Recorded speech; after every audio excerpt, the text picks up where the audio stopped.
ಭವ್ಯ ಕೂಡ ತ್ರಿವಿಕ್ರಮ್ ಒಳ್ಳೆ ಜೋಡಿಯಾಗಿ ತೆರೆ ಮೇಲೆ ಬರ್ಲಿ, ಒಂದೊಳ್ಳೆ ಸೀರಿಯಲ್ ಬರ್ಲಿ ಅಂತ ಅಭಿಮಾನಿಗಳು ಕಾಯ್ತಿದ್ರು.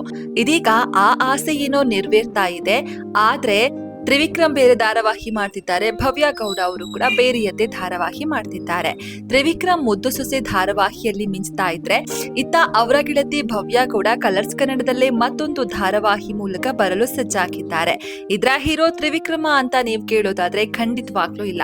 ಈ ಧಾರಾವಾಹಿಯಲ್ಲಿ ಕನ್ನಡತಿ ಕಿನ್ನರಿ ಧಾರಾವಾಹಿ ಮೂಲಕ ಎಲ್ಲರ ಮನೆ ಮಾತಾಗಿದ್ದ ನಟ ಕಿರಣ್ ರಾಜ್ ಹೀರೋ ಆಗಿ ಕಾಣಿಸಿಕೊಳ್ಳಲಿದ್ದಾರೆ. ಈ ಧಾರಾವಾಹಿಯ ಹೆಸರು ಕರ್ಣ. ಇದೀಗ ಕರ್ಣ ಪ್ರೋಮೋ ರಿಲೀಸ್ ಆಗಿದೆ.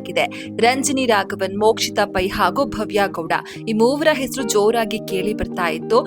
ಸದ್ಯ ಈ ಚರ್ಚೆಗೆ ಬ್ರೇಕ್ ಬಿದ್ದಿದೆ. ನಟ ಕಿರಣ್ ರಾಜ್ ಅವರಿಗೆ ಭವ್ಯ ಗೌಡ ಅವರು ನಾಯಕಿಯಾಗಿ ಬರಲಿದ್ದಾರೆ. ಕರ್ಣ ಧಾರಾವಾಹಿಯಲ್ಲಿ ಇಬ್ಬರು ನಾಯಕಿಯರು ಇರಲಿದ್ದಾರೆ ಎನ್ನುವ ಮಾಹಿತಿ ಇದೆ. ಅದರಲ್ಲಿ ಭವ್ಯ ಗೌಡ ಕೂಡ ಒಬ್ರು. ಕಿರಣ್ ರಾಜ್ಗೆ ಜೋಡಿಯಾಗಿ ಭವ್ಯ ಅಭಿನಯಿಸಲಿದ್ದಾರೆ. ಮತ್ತೋರ್ವ ನಾಯಕಿ ಯಾರು ಎಂಬ ಕುತೂಹಲ ಸದ್ಯ ಹೆಚ್ಚಿದೆ. ಸದ್ಯ ಟ್ರೆಂಡಿಂಗ್ ನಲ್ಲಿರೋ ನಟಿಯನ್ನೇ ಕರೆತರುವ ಪ್ಲಾನ್ ಕೂಡ ಸೀರಿಯಲ್ ತಂಡಕ್ಕಿದೆ ಎನ್ನುವ ಮಾಹಿತಿ ಕೂಡ ಲಭ್ಯವಾಗಿದೆ.